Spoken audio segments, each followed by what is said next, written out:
Guys അങ്ങനെ കുറേ നേരം നമ്മൾ വെയിറ്റ് ചെയ്ത് നമ്മുടെ വണ്ടി ടെസ്റ്റ് കിട്ടാൻ വേണ്ടി വെയിറ്റ് ചെയ്ത് നമ്മുടെ ചേസ് നമ്പറൊക്കെ ചൊണ്ടി എല്ലാം സെറ്റാക്കി നേരെ നിന്ന് അങ്ങനെ ടെസ്റ്റ് പാസ്സാക്കിയാൻ ഗായ്സ്. അവൻ ഇനി പേടിക്കാനേ ഇല്ല, ഇനി ഒരു 5 കൊല്ലത്തേക്ക് നോക്കണില്ല. പിന്നെ നമ്മൾ വണ്ടി എടുത്ത് നേരെ പോയത് ഒരു ലൊക്കേഷനിലേക്കാണ്. എന്താ കാരണം ചോദിച്ചു കഴിഞ്ഞാൽ നമ്മുടെ വണ്ടി ഇപ്പോൾ ഉള്ള കണ്ടീഷൻ ഇനി 5 കൊല്ലം കഴിഞ്ഞിട്ട് നമ്മൾ സെറ്റ് ചെയ്യുള്ളൂ. അത് എല്ലാവർക്കും അറിയാമല്ലോ. ടെസ്റ്റ് പാസ്സായി കഴിഞ്ഞാൽ പിന്നെ 5 കൊല്ലം കഴിഞ്ഞിട്ട് നമുക്ക് ബാക്കി. അപ്പോൾ ഈ ഒരു സ്റ്റോക്ക് കണ്ടീഷനിൽ കുറച്ച് ഫോട്ടോസും വീഡിയോസും എല്ലാം എടുക്കാമെന്നുള്ള ധാരണയിൽ ഇവിടെ കൊണ്ട് നിർത്തിയാണ്. അങ്ങനെ ഫോട്ടോസും വീഡിയോസൊക്കെ വേണ്ട നല്ല സെറ്റായി എടുത്തു. എന്താ വെച്ചാൽ ഇത് കഴിഞ്ഞാൽ പിന്നെ അടുത്തത് നമ്മൾ വണ്ടി മൊത്തം അയച്ച് പിരിച്ച് പണിയാൻ പോകണം. അങ്ങനെ നേരെ നമ്മൾ പോയത് വർക്ക്ഷോപ്പിലേക്കാണ്. വർക്ക്ഷോപ്പിൽ പോയി ഫുള്ള് നമ്മുടെ അയച്ച് വെച്ച ഡിസ്കും കാര്യങ്ങളും എല്ലാം സെറ്റാക്കി നമ്മുടെ ടാങ്ക് കവർ കാര്യങ്ങളെല്ലാം അയച്ച് നമ്മൾ നേരെ പോയത് നമ്മുടെ വീട്ടിലേക്കാണ്.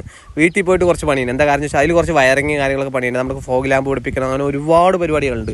അപ്പോൾ അതും നമ്മുടെ ഹെഡ്ലൈറ്റ് വന്നിട്ട് ഫ്ലാറ്റ് ആക്കലാണ്. അതിൻ്റെ ഞാൻ വീഡിയോ ചെയ്തിട്ടുണ്ട്. എന്താണ് ഫ്ലാറ്റ് ആക്കി അതിനുള്ളിൽ ലൈറ്റൊക്കെ വെച്ച് എല്ലാം സെറ്റാക്കി. അത് നമ്മുടെ മച്ചാൻ ചെയ്തതെന്നാണ്.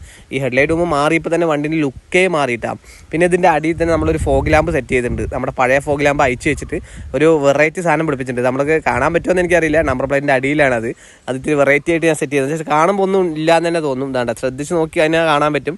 ഇതിൻ്റെ അടിയിൽ തന്നെ ഒരു ചെറിയൊരു ഫോഗ് ലാമ്പ് ഉണ്ട്. അത് പിന്നെ അങ്ങനെ വെച്ചിരിക്കുകയാണ്. കേട്ടോ ചെറുതായിട്ടുണ്ട് ഫോഗ് ലാമ്പ്. പിന്നെ അതെല്ലാം കഴിഞ്ഞ് നല്ല പണിയെല്ലാം കഴിഞ്ഞ് നമ്മുടെ ഫൈനലി ലുക്ക് ഇതെങ്ങനെയാണ് എന്താ വെച്ചാൽ സൈഡ് മിററൊന്നും ഇല്ലാത്ത ലുക്ക്. അത് കുറേ ഓടിച്ചു നടന്നു കേട്ടോ. ഒരു 2 ഒരാഴ്ചയൊക്കെ ഞാൻ ഓടിച്ചു നടന്നു. ഇത് എന്താ വെച്ചാൽ സൈഡ് മിററൊന്നും ഇല്ലാണ്ടെന്ന് ഓടിച്ചു നോക്കി. പിന്നെ നമ്മൾ നേരെ പോയത് എവിടേക്ക് വെച്ചാൽ സന്ദീപിൻ്റെ വെൽഡിങ് അടിക്കാൻ. അതെന്തിനാണ് എല്ലാവർക്കും അതിൻ്റെ ഞാൻ ഒരു വീഡിയോ ചെയ്തിട്ടുണ്ടായിരുന്നു.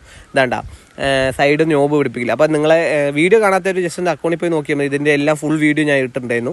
അപ്പോൾ അതെല്ലാം കഴിഞ്ഞ് വെൽഡിങ് കാര്യങ്ങളെല്ലാം കഴിഞ്ഞ് ഫൈനലി ലുക്ക് ഇതാണ് ഗായ്സ്. നമ്മുടെ ലൊക്കേഷനിൽ കൊണ്ട് നിർത്തി ഫുള്ള് സൈഡ് മിററും RPM മീറ്ററും എല്ലാം സെറ്റ് ചെയ്തിട്ട് ലുക്ക് എങ്ങനെ ജസ്റ്റ് ഒന്ന് കമൻറ്റ് അടിക്കിട്ടാ. സംഭവം ഹാൻഡ് ബാറൊക്കെ മാറ്റിയപ്പോൾ തന്നെ ലുക്ക് വേറെ ലുക്കായി. പിന്നെ നമ്പർ പ്ലേറ്റിൽ നമ്മുടെ ഇടയിൽ ഒരു 0 കയറി വന്നു. 642 എന്നുള്ളത് 0 കയറി വന്നു. അതിൻ്റെ ചെറിയൊരു ബുദ്ധിമുട്ടുണ്ട്. പിന്നെ വേറെ വഴിയില്ല, നമുക്കത് വെച്ചേ പറ്റൂ. പിന്നെ ഫുള്ള് ഫൈനലി ലുക്ക് ഇതാണ്. ആകെ മാറി വണ്ടിയെ ഷോർട്ട് ബാറൊക്കെ അയച്ച് ലുക്ക് പെയിൻ്റൊക്കെ അടിച്ച് എനിക്ക് ഭയങ്കര ഇഷ്ടപ്പെട്ടു കേട്ടോ. വണ്ടി ഇപ്പോൾ എന്താ പറയുക ഭയങ്കര ലുക്കായി എന്ന് പറയാമല്ലോ. ഹെഡ്ലൈറ്റും കാര്യങ്ങളൊക്കെ ചേഞ്ച് ചെയ്ത്. അപ്പോൾ നിങ്ങൾക്ക് എങ്ങനെ ജസ്റ്റ് ഒന്ന് കമൻറ്റ് അടിക്കുക. അങ്ങനെ പിന്നെ ഫണ്ട് നമുക്ക് എത്രയായെന്ന് ചോദിച്ചാൽ എല്ലാം കൂടി നമുക്കൊരു 10 രൂപേൻ്റെ അടുത്തായിട്ടുള്ളൂ. നമ്മുടെ അധികം ഫുൾ പെയിൻറ്റ് അടിച്ചിട്ടില്ലല്ലോ. പേപ്പർ വർക്ക് 5000 സംതിങ്, ബാക്കി നമുക്കൊരു 10 രൂപ. പിന്നെ മെക്കാനിക് വർക്ക് അത്ര ആയില്ലല്ലോ. എല്ലാം കൂടി ഒരു 10 രൂപേൻ്റെ അടുത്തായിട്ടുള്ളൂ. അപ്പോൾ ഇതൊക്കെയാണ് സ്പ്ലെൻഡറിൻ്റെ ഉപകാരപ്പെട്ട വീഡിയോ. അപ്പോൾ അടുത്ത വീഡിയോയിൽ കാണാം.